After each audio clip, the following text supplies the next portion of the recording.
இந்த பூமியின் செழிப்பிற்கு அடிப்படை காரணம் மழை பொழிவு, மழை. அந்த மழைக்கான மூலாதாரம், மூலம் மேகக்கூட்டங்கள். பிரிந்து கிடக்கிற மேகக்கூட்டங்கள் மழை நீரை தண்ணிலே சுமந்து அது ஒன்று சேர்ந்து அடர்த்தியாகித்தான் இந்த பூமிக்கு மழையை தருகிறது. அந்த மேகக்கூட்டங்கள் இருக்கிறதே அல்லாஹ்வுடைய பெரும் அத்தாட்சி, பேரற்புதம். மேகக்கூட்டங்கள் அல்லாஹ்வுடைய பேரற்புதத்திற்கான சான்று. இந்த மேகங்கள் எல்லாம் எங்கே நிற்கிறது? எங்கே நிற்கிறது இந்த மேகங்கள்? நாம் சொல்லுவோம் வானத்திலிருந்து மழை பெய்கிறது என்று. வானத்திலிருந்து மழை பெய்யுது. மழை பெய்வது வானத்திலிருந்து அல்ல, மேகத்திலிருந்து தான் மழை பெய்கிறது. மேகத்திலிருந்து மழை பெய்கிறது. மேகம் எங்கே இருக்கிறது?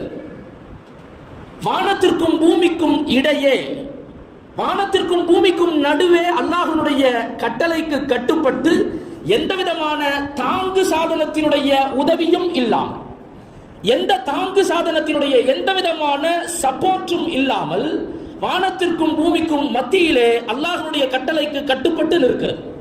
அல்லாஹ் அதைத்தான் சொல்லுகிறான், வஸ்ஸஹாபில் முஸக்கரி பைன ஸமாஇ வல் அர்த். வானத்திற்கும் பூமிக்கும் இடையே அல்லாஹ்வின் கட்டளைக்கு கட்டுப்பட்டு நிற்கிற மேக கூட்டங்களில் அறிவுடையவர்களுக்கு பேரத்தாட்சிகள் இருக்கிறது என்று அல்லாஹ் சொல்லுகிறான்.